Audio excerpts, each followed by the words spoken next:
Tiens, ça permet de rebondir sur le sujet. Depuis l'apparition de Gunko, de ses pouvoirs, etc., vous avez toujours été très nombreux à me demander si je pensais qu'elle serait un clone d'Imu ou si elle avait en général un lien avec ce personnage, ce qui pourrait être une théorie vraiment intéressante aujourd'hui avec la fin de ce chapitre. Eh bien, écoutez, au risque de me tromper, mais je ne crois toujours pas. Je ne suis toujours pas convaincu à 100% que Gunko soit particulière aux yeux d'Imu. Ce qu'Imu a fait aujourd'hui, elle pourrait sûrement le faire avec quasiment tous les... Bah honnêtement, moi, ce qui me met le doute, c'est les yeux de Gunko.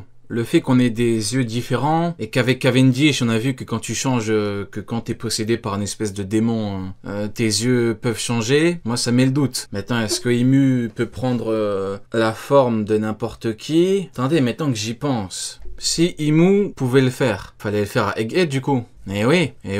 Fallait le faire à Egghead et là t'aurais pu arrêter ton Joy Boy là. Toi qui paniques à chaque fois quand t'entends Joy Boy, t'exécutes Saturne vu qu'il a pas arrêté Luffy. Eh oui, il fallait le faire là-bas. Je crois qu'Imu peut le faire qu'avec Gunko. Chevalier divin, sans ça. Je crois pas qu'elle peut le faire avec n'importe qui. Savoir comment ni pourquoi, elle semble bel et bien être à l'origine des pouvoirs mystiques des chevaliers divins, Abyss, la régénération, etc. Tout ça, ça vient d'Imu. Nous savons par contre qu'ils communiquent tous par télépathie, excepté les chevaliers divins entre eux. Ils ont besoin de Denden Mushi. Le Gorosei peut communiquer entre eux avec la télépathie et Imu peut communiquer avec tout le monde. Elle parlait à Saturne avant de le tuer et elle a alerté les chevaliers divins en arrivant sur Elbaf. Donc voilà, je pense encore une fois très sincèrement qu'Imu a purement et simplement pris le contrôle d'un corps parmi tant d'autres, puisqu'elle serait totalement apte à contrôler tous ces chevaliers divins. Dans le futur, Imu ira même jusqu'à contrôler simultanément tous les chevaliers divins. Non, elle se chie dessus à l'idée d'affronter Luffy. Bah c'est incohérent en fait, enfin c'est incohérent. C'est un peu bête. Elle se chie dessus à l'idée d'affronter Luffy, mais elle punit Saturne pour ne pas avoir capturé Luffy. C'est comme si, je sais pas moi, Kaido il avait peur de combattre Shanks, il envoie Jack, Jack il perd, il punit Jack, il dit attends, comment oses-tu perdre en mon nom? Ah mais toi-même t'as peur en fait, c'est un peu stupide. Tu vois ce que je veux dire? En même temps, et en parlant à leur place, démontrant le pouvoir et la maîtrise exceptionnelle qu'elle a sur ces sujets, sans avoir à intervenir elle-même sur le champ de bataille. Avec ces paroles, je me rends en fait compte qu'Imu flip de Joy Boy. Maintenant, Luffy, il a pas encore atteint ce statut, quoi. est davantage une malédiction qu'autre chose. Jamais les chevaliers divins auront leur libre arbitre et c'est clairement Imu la plus grande source de malédiction, à n'en pas douter. Passons désormais au sujet suivant qui sera sûrement l'un des plus denses et compliqués à traiter. Il se passe quoi sur Marie-Joise? La Terre Sainte est en feu, ce qui est censé nous ravir me tracasse quand même un peu. Comment la situation a pu dégénérer à ce point et en si peu de temps? Pour le bien de tous, nous allons faire un déroulé sur Marie-Joise et depuis Elbaf. Au chapitre 1125, tout a l'air normal sur Marie-Joise, excepté que Saturne meurt sur Egghead par Imu et que Garling prend sa place en tant que Gorosei, dieu guerrier de la science et de la défense. Il est très intéressant et important de noter que le voyage entre Elbaf et Egghead est particulièrement court, seulement 2 jours, voire même un peu moins. Le narrateur le confirme au chapitre 1126, sachant qu'ils ne sont pas allés directement sur Elbaf car ils ont été endormis par la brume du sommeil, on peut estimer à moins de 2 jours les événements séparant la fin d'Egghead au début de Wano. Mais justement, au chapitre 1126, un autre truc est important à noter. Barbe Noire apparaît et communique avec Lafitte qui espionne un peu tout le monde, la marine, les révolutionnaires. En gros, il se trouve vers Marie-Joise et relève toutes les tentatives de sabotage des révolutionnaires. Donc, quelle race Lafitte, oh là là. En gros, il se trouve vers Marie-Joise. Oh là là. Les bondoles de Redport tombent sans cesse en panne, voire ne fonctionnent plus du tout quand elles sont remplies de nourriture. Déjà que les livraisons en provenance de tous les pays ont été stoppées. Oh, quel rat! Et relève toutes les tentatives de sabotage. Ah, il commence déjà à m'énerver. Ah là là, franchement, Barbe Poire, j'ai de plus en plus de haine à son encontre. Hein. Je sais pas, va faire un peu des moves d'empereur là, va tarter des... Va combattre des gens, fais un vrai empire, fais du business, fais un truc de Yonko quoi. Tu vas me mettre des bâtons dans les roues, Dragon là... Je souffle. Des révolutionnaires. Donc, Barbe Poire, c'est une masterclass pour 40 trucs de cons. Il m'énerve. Il m'énerve. Quand les Mugiwara... Heureusement que dans son équipage, il y a des Shiryu, des Vasco Chiottes, des Pizarro, des gens qui me font kiffer, quoi. Parce que franchement, qu'est-ce qui me fout la haine? Ah, il me fout la mort, carrément, Barbe Poire. Arrive sur Elbaf, rien d'alarmant ne semble s'être passé sur Marie-Joise non plus, et entre le début de l'arc au chapitre 1126 et le chapitre 1149 d'aujourd'hui, Ah, mais je veux bien, t'as un plan et tout, mais t'es un empereur. Tu vas lécher le cul du GM pour devenir un roi et tout, je sais pas, sois un empereur normal quoi. Vas-y au culot, va au culot, vas-y au combat, quoi, va combattre, allez. Au bout d'un moment, on n'en peut plus. T'es pas un vrai empereur, toi. Tim a On moins dirait il est encore dans une mentalité de Chichibukai. Ça y est, on n'en de peut plus. 24 heures le temps écoulé. La question est donc de savoir qu'est-ce qui a pu se passer en 24 heures. Là où ça commence un petit peu à bouger, c'est au chapitre 1140. Les chevaliers divins arrivent, du moins Somers et Gillingham sont invoqués et il semble y avoir de l'agitation sur Marie-Joise. Déjà Somers et Gillingham étaient en train de parler et s'apprêtaient à faire quelque chose. Ensuite, Gillingham demande à Shamrock de rentrer. Ce sont les supérieurs, donc sûrement le Gorosei, qui en donnent l'ordre car Marie-Joise serait entrée en phase critique. Je pense que ça signifie surtout que la famine a atteint un tel niveau qu'ils ont désormais Ils ont la dalle. Hein. Ah, ils ont vraiment la dalle. besoin des chevaliers divins pour leur chercher Pour demander à l'amiral en chef de ramener de la bouffe, tu demandes à d'autres personnes, quoi. Donc pour aller demander à Kainu, faut vraiment avoir la dalle. des vivres. En effet, les révolutionnaires bloquent tout ravitaillement possible. Donc voilà, en 9 chapitres, la situation a évolué au point que Marie-Joise passe de problème de famine à problème d'incendie. Le bordel a dû commencer il y a très peu de temps et l'incapacité de le gérer requiert la puissance et la présence Kainu, sale chien, mon marre. de tous les Belle époque. chevaliers divins. Je sais pas si ça a servi à grand chose de faire ça, mais bon, au moins on a une petite chronologie en tête, ça peut toujours aider. Maintenant, faut essayer de comprendre l'origine de cet incident. Évidemment, deux groupes sont parfaitement taillés pour attaquer Marie-Joise, les révolutionnaires ou l'équipage de Barbe Noire. Il y a quand même un petit problème logistique. En effet, si Barbe Noire était sur la ruche au chapitre 1100... Barbe Poire, je lui chie dessus, mais c'est quand même le capitaine de Vasco Chiotte et Shiryu, hein, donc c'est compliqué, c'est compliqué. Je lui chie dessus, mais j'ai quand même un peu d'espoir, vous voyez? Mais bon, il est relou ce mec, il est relou. 26 là. Et donc qu'en temps réel, ça équivaut à plus ou moins 24 heures avant le chapitre actuel, le 1149. Il est normalement impossible pour eux de traverser tout le Nouveau Monde pour atterrir sur Marie-Joise. Capitaine d'Aokiji, oublie pas Aokiji, mais j'en ai rien à foutre d'Aokiji, Rin. Je m'en fous, je m'en tape d'Aokiji. J'en ai rien à foutre d'Aokiji. Je parle de Shiryu, tu me parles d'Aokiji. Sauf si Lafitte a lui aussi un moyen de les invoquer ou que Katharina Devon, grâce à la copie qu'elle a faite de Saturne, peut faire passer Rien à foutre d'Aokiji, moi. l'équipage à travers les abysses. On peut aussi repenser à ce que disait Louis Arnott dans sa lettre, qu'il ne faut pas rester longtemps sur Elbaf. Peut-être qu'Elbaf voit sa temporalité distordue à cause de l'énergie émanant de l'arbre d'Adam, et donc que le temps passe plus vite et que plusieurs jours se soient écoulés en dehors. J'avoue... Ouais Hunter, ça va mon frérot? Rendez-vous Cross Guild dans 5 petites minutes. Vraiment adoré cette... Démarre à 21h05 la Cross Guild. Encore plus quand Barbe Noire dit à Lafitte de se préparer, je ne sais pas quoi, mais Teach planifie quelque chose côté Marie-Joise et côté révolutionnaire. Malgré tout, et pour l'instant, on a quand même une autre hypothèse bien plus facile à prendre en compte, et c'est celle des révolutionnaires justement. Comme le disait Lafitte, les révolutionnaires attaquent en permanence les provisions jusqu'à Marie-Joise, provoquant ainsi la fameuse famine des dragons célestes. De plus, le QG des révolutionnaires... Ah, je veux le dire, c'est ce que je reproche à Barbe Noire. Certes, il a un plan, mais Dragon, c'est quoi qu'on reproche à Dragon de pas bouger depuis 45 ans? Bon, bah là, avec ce qu'il a comme matière, il arrive à affamer les nobles. C'est un move de fou.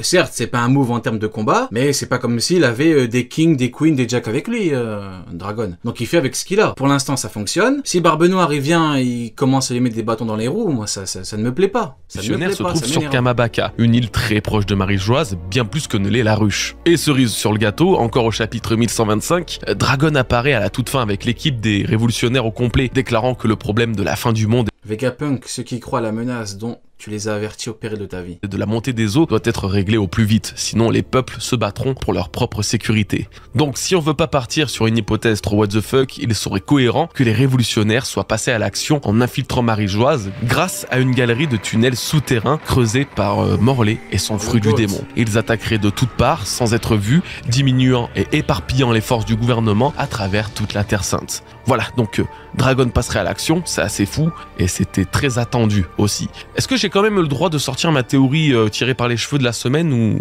ou pas? Ouais, c'est bon? Non, gros bâtard, non, t'as pas le droit. Ce sera forcément une théorie de merde vu que c'est un truc tiré par les cheveux, donc non. Non, parce que si je dois parler uniquement fanservice, et si c'était Ener qui attaquait Marie-Joise? Allez, on y est. Allez, le HDO. Allez, hop. Allez, hop, le HDO. Pleurez maintenant. Maintenant, vous pouvez pleurer. Voilà, qu'est-ce que je vous ai dit à 2 secondes? Allez hop, maintenant ceux qui ont... Je sais très bien, je vous connais. Il y en a, ils ont commencé à dire ouais, t'abuses, allez hop. Il y a une air qui attaque. Voilà, maintenant pleurez. Non, non, attendez, je sais, c'est quasiment impossible. Imaginez le scénario de dingue. Ener découvre l'histoire du monde. Ener découvre une partie de l'histoire du siècle oublié et réalise qu'il existe un autre dieu au sommet de Redline. Imaginez qu'il débarque avec son armée de Spacey, lançant un assaut monumental sur la Terre Sainte pour prendre le trône d'Imu. Non, ça vous hype pas? Imaginez Ener devant Shamrock au Garling, en train de pleurer. Mais Garling, il va le mettre à 4 pattes, Ener. Il va faire quoi, Ener, putain? Voilà. Si, un petit peu, c'est obligé. Non mais bon, voilà, mort. si on doit s'arrêter sur une seule théorie pour l'instant, ça serait celle. Regardez, il va dire... Il va le regarder, il va dire Eminem de Wish, avec tes putains de grandes lobes, là, tu veux que je te gifle avec tes propres lobes? Allez, dégage de là. Il dégage de là, sale chien, va. Ah, il va lui mettre un coup de pied au cul, il va le renvoyer sur la lune. Ah, putain. Bon, tout ça c'est ok, c'est presque une suite logique que Marie-Joise soit attaquée après qu'ils aient affaibli les dragons célestes. Moi, ce qui m'intéresse maintenant, c'est la symbolique derrière tout ça. Je veux dire, c'est quand même la Terre Sainte qui est en feu. Elle brûle durant le Ragnarok, la fin du monde et des mythes nordiques. Asgard, le royaume des dieux, est en proie aux flammes avant d'être détruit par Surtr, le géant de feu. Je pense pas que ce soit un hasard que la fin du monde soit annoncée par Vegapunk et que l'arc, juste après, celui d'Elbaf, se déroule au même moment que la destruction de Marie-Joise dans une mer de flammes. Après Elbaf, ça sera le début de la fin. Comme le disait Vegapunk, une guerre sans merci va éclater, l'utilisation des armes antiques va faire grimper le niveau de l'eau et il ne restera qu'un seul gagnant de cette bataille. Pour le En vrai, tu rigoles, mais armée de Spacey, en vrai de vrai, si on est honnête 2 minutes, tu lâches une armée de Spacey, c'est les petits guerriers de la lune là. En vrai, avec le nombre, si tu débarques sur Marie-Joise, en vrai, bon, bien évidemment, tu vas te faire éclater. Mais en vrai, tu peux y foutre le feu, hein. Mais bon.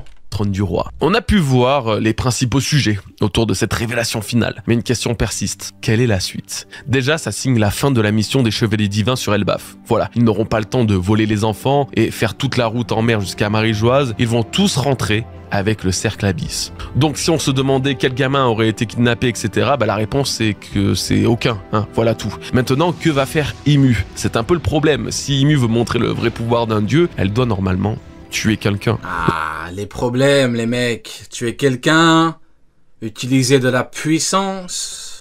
On y est, les mecs. Je vois pas d'autre solution. Un dieu, ça a le pouvoir de vie ou de mort, incontestable et incontesté. Elle ne tuera pas un enfant, c'est clair. Elle ne tuera pas non plus un Mugiwara parce qu'ils ont l'immunité scénaristique. Gaban, lui, est tombé et Chopper va le sauver, donc tranquille, il ne sera pas attaqué normalement. Tuer Usopp. Si Imu tue Usopp, si Uflop meurt par la main de Imu, reste qui et quoi? Pour moi, soit elle n'arrivera malheureusement pas, mais si ça arrive, plus grand antagoniste de tous les temps. Va détruire une partie d'Elbaf. Je ferai la propagande jusqu'à ma mort. Explosé au cours de cet arc, je sais pas pourquoi, mais c'est toujours le ressenti que j'ai, sûrement parce qu'il a subi plusieurs menaces comme les incendies, la foudre et tout, et qu'on lui prête la résilience extrême de résister à des guerres. Soit elle va tuer un ou des géants. C'est triste, mais ça nous toucherait moins profondément que tout le reste. Par exemple, que Yarul meure, ou qu'un village sur une autre branche soit anéanti. Ça pourrait avoir directement un impact hyper important, incontestable et chaotique pour l'arc, sans pour autant changer le futur de One Piece. Ce qui va aussi se passer, c'est l'arrivée de Loki et Luffy. Là, j'en suis bien trop persuadé. Peut-être que je devrais pas. Ouais, pour montrer à quel point t'as une vraie menace, ouais, faut faire du taf, hein. Kaido, on nous a montré que c'était une vraie menace parce qu'il a éclaté Luffy au début. Donc effectivement, c'est comme ça que ça marche, hein. Mais vous vous rendez compte le lien qu'Imu a avec Loki? Pour débarquer après Kaido, faut le faire. Loki et Luffy, c'est-à-dire que Loki voulait devenir le roi du monde, bim, hop, t'as le vrai roi du monde qui apparaît sur son île. Luffy et Joy Boy et veut libérer le monde, bim. Encore une fois, l'ennemi principal de Joy Boy qui a entravé le monde apparaît proche de ses Nakama comme une vraie menace. Sachant que Luffy déteste les dieux et ceux qui se prennent pour des dieux. Comment Oda pourra ne pas en profiter pour créer une première interaction entre eux? Pire encore, Imu a débarqué dans un torrent d'éclairs noirs, sûrement de Haki, que Luffy et Loki auront sans le moindre doute ressenti. Il y aura un face-à-face, il en faut un. Peut-être que Luffy, même dans sa forme Nika, ne pourra strictement rien faire face à cette Gunko possédée, jusqu'à totalement perdre pour la première fois depuis qu'il a éveillé son fruit du démon. Ça serait aussi l'occasion pour Imu de dévoiler des pouvoirs télékinésiques à l'image de Saturne, en arrivant sur Egghead qui, d'un simple regard, blessé et immobilisé les Mugiwara. Imu ferait pareil et obligerait tous les géants de s'agenouiller grâce à son pouvoir qui s'étendrait sur l'intégralité du royaume. Il faut quand même en nous l'avons bien là, hein. Poser un petit peu, je suis désolé les gars, c'est Imu qui apparaît là, c'est pas Joel Clodo, hein, qu'il faut vraiment...